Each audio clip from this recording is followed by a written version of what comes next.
Geno, can you just talk about the defensive intensity that you guys had? I mean, I know you've been pleased with it lately, but today it seemed like it was even up a notch. Yeah, I thought the way we started the game, we wanted to obviously set a certain tone. I mean, that's how we got to play, with the lineup that we have. We really don't have any other choice than to play that way. If we had 2 or 3 other choices, maybe I'd take another one, but that's the only way we can play. And against certain teams, we would be more successful than others. But our goal is to, if we can't, doesn't necessarily mean we're going to force a turnover every time, but if we can make you maybe speed up a little bit, maybe take some time off the shot clock, anything that we can do to, dictate the tempo of the game. And today, I thought that the beginning kind of set the tone for it.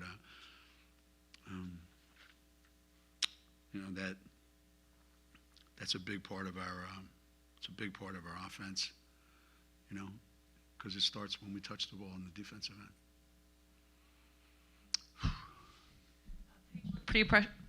Paige looked pretty frustrated at halftime there. What did you say to her in that moment?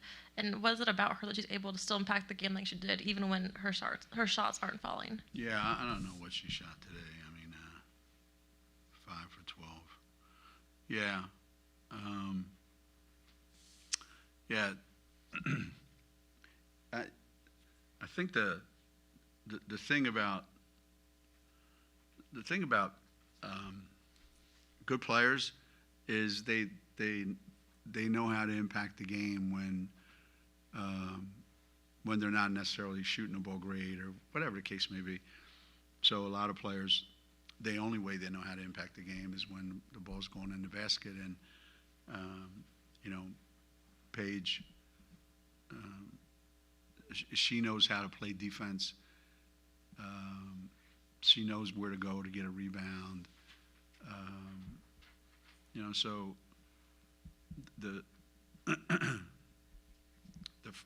and I don't care how good you are, and I don't care if you're playing basketball, your whole life. There's always something that you can pick up from the game. The end of the half there, I thought we had a really good mismatch. We had a really good matchup for us. She had the ball on the wing, and the big kid was out on the perimeter trying to guard her, and we tried to isolate her out there, and she called for a ball screen so that the guard that was guarding our big guy could then switch on her, so they could have the guard on Paige and the big guy on our big guy. So we kind of helped them get their defense set up, So she's always learning. She's always trying to figure out, what I need to be better at. I knew when she would come out in the second half, she would start, the ball would start dropping for her, and she'd start making plays. But, it doesn't matter how good you are. There's always things that you can do on the basketball court to help impact the game. And there's always something you can learn from the game.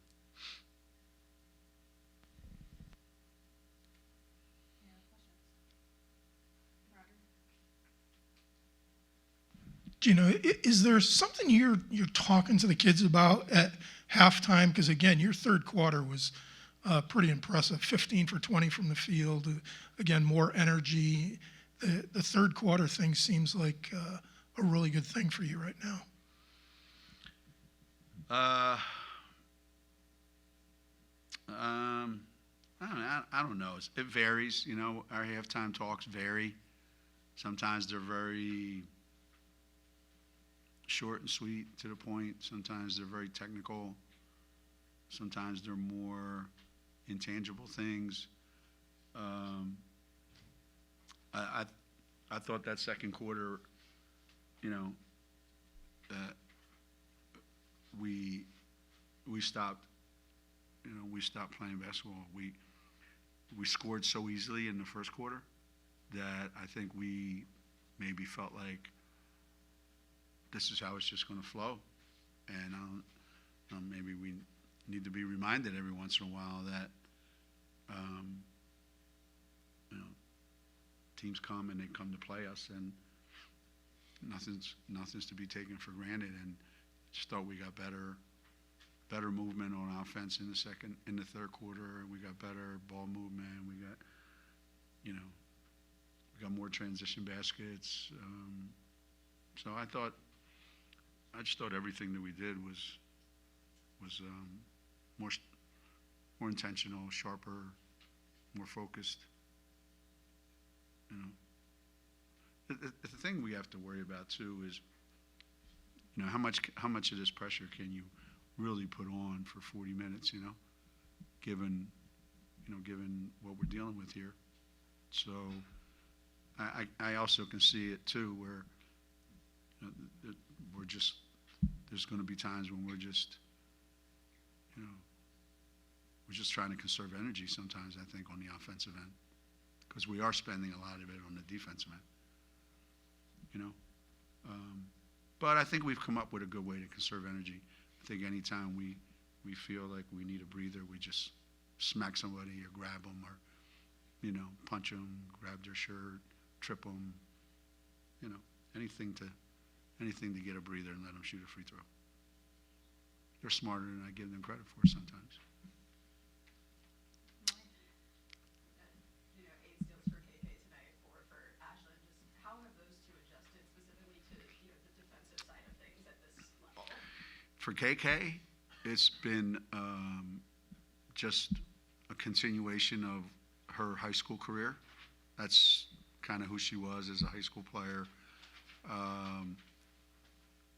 She had a tendency sometimes to just being a little more laid back. But I need her to be disruptive. We need her to be much more, as I said, I think disruptive is the best word. That needs to be a big, big, big part of her game. And sometimes that leads to steals, sometimes it doesn't. And today I think was a perfect example of that. Ash, this is all new for her, Ash, not really one of these guys. I think the bench kept reminding me how many steals she had, because I think her career high coming into today, it's like one a month, so trying to make her a little more ball hungry,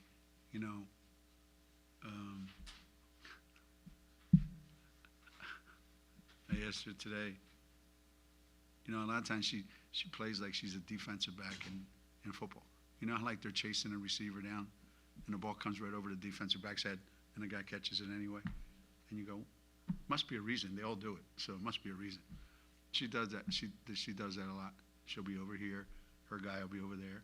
The ball will be all the way over there. The ball's in the air long enough that you could have a sandwich, and she'll just wait for the ball to come over her head and then turn and sprint at the guy, and the ball would just come right over her head and the guy will catch it.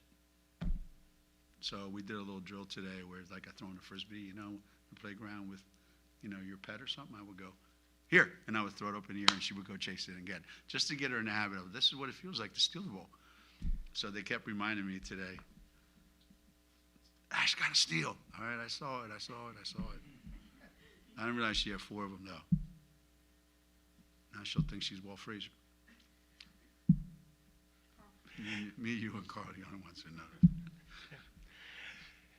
Geno, slightly, well, it is off topic a bit, but after the game, your seniors, Aaliyah, Paige, Nika, were all signing autographs, pictures, selfies, everything else. And your program's always had the engagement with their fans, going back to Rebecca even before. But what does it say about them in the era of NIL, that they're still willing to do this? And I swear if they weren't pulled out of there, they'd still be out there. Yeah. Or maybe it's a strategy not to listen to your post game. I don't know. Sometimes I think we try to make these kids appear older than they really are, or we try to steal their youth. We try to steal some of their innocence. We have all this talk back and forth about, revenue sharing and, who should get what and how much money the game generates and all that. And I'm all in favor of that. That's all well and good, but at heart, though, they're still kids. They're still college kids. They're still not that far removed from being in high school and going to games and trying to get an autograph themselves from somebody. So, yeah, they would stay out there for half an hour, 45 minutes and do it. If you just let them be kids, they would do kid stuff. But, now they're managed and now they're orchestrated and now there has to be a table. And if you want an autograph, I'll sit behind a table. You pay $5 and I'll give you an autograph. And I don't know that, I'm sure there's a time and place for that, but not after a game for kids. I just think that's a reminder to them, there's going to come a time when I'm not going to do this anymore. Might as well enjoy it while you can, The flip side is nobody gives a damn about your autograph. Nobody wants to talk to you. So they're fortunate. They really are, because that doesn't exist at a lot of places. I was just wondering, I was watching Paige, and I kept thinking, I don't know what they do with memorabilia, her group, or whatever. Yeah. But, Yeah, no. the kids do it. I hope that these things just don't go on eBay or something. You don't know that. You just don't know. And I'm sure there is, somebody brings something to you. There's always people waiting for them outside the bus. We're always late getting on the bus, late getting to the airport, whatever, because they want to sign as much as they can. Sometimes we can't let them. And people will do that. They'll have 10 things. Sign this. What's your name? Oh, just sign it. I don't know that. That's where it's going. It's where it's going. So you always try to put a name to it. My mom loves you. This is for my mom. Oh, what's your mom's name? Sam. So you write, Dear Samantha, just to piss them off. Going back to what you just said about Ashlynne, is that kind of the reason you've had her in there with the second unit to end these past two games? She's the only starter that you've had to the last end the last 3-4 minutes in each game. I don't know. I mean,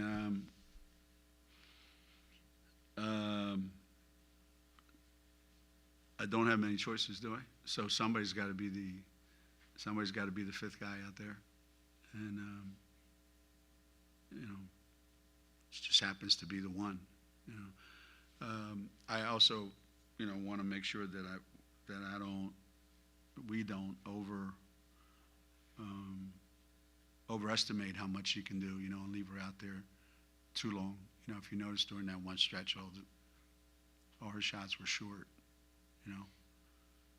So you want to make sure that they all get enough of a breather, and she's one that I tend to leave out there because she's so incredibly well conditioned for a freshman.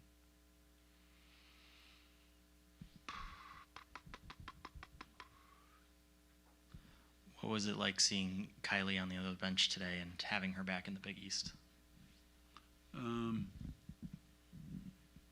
Always one of my favorite,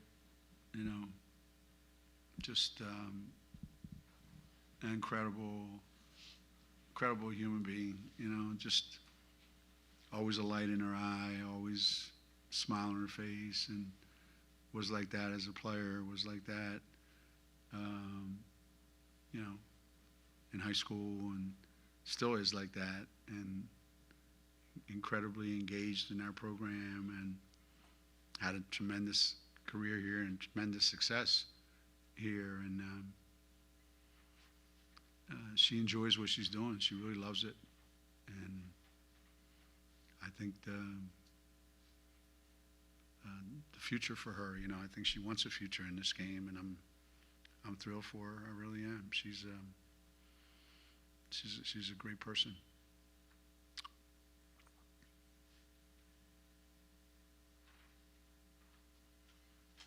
just Nika seems to be in a better place right now. I mean, her first double-double of the season, 13 points, 10 assists, only 2 turnovers. You like where she is right now? Well, she is in a great place, and as I said earlier or even yesterday, of anybody that's had to change and adapt their game to today's environment this year rather opposed to last year would be Nika. And I think she's done a phenomenal job. It hasn't affected her defense one bit, and she's a much more confident shooter than she has been at any time during her UConn career. And today, she had an opportunity because the game was played pretty fast. And she had an opportunity to do what she loves to do the most, and that's, get the ball to other people and help them score. And I know that's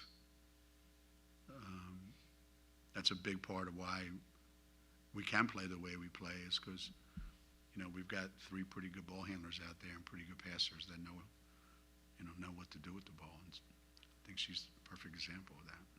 You had also mentioned wanting to play Ice and Aaliyah together, and you did today for a stretch, and they look pretty good while they're out there together.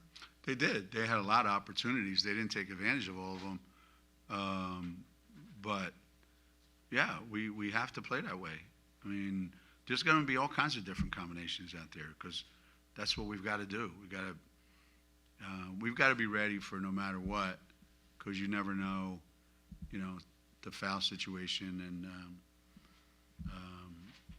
it's going to be, it's going to be important to us that we can manage regardless of what the combinations look like. But that's one that's going to be used a lot going forward. Thoughts They on, can stay out of foul trouble. sorry. What are your thoughts on St. John's? St. John's is St. John's. Joe always, they always have a really good idea of how they want to play. He gets tremendous mileage out of kids that haven't necessarily spent a lot of time in the program. He's able to bring new players in, and they blend in fairly quickly. And he's got a group like that now. They lost a couple of really good players to, graduation, and I would expect that the game is going to be played like a typical Big East game. I wish it was on campus, to be honest with you. I know he does too. It would have been a great environment in there, But yeah, they're, they beat Marquette last week, so they're a very difficult matchup for everybody in our league. They play great defense. They run great stuff on offense. So we're going to have our work cut out for us, I think. Anything else? Thanks, everybody.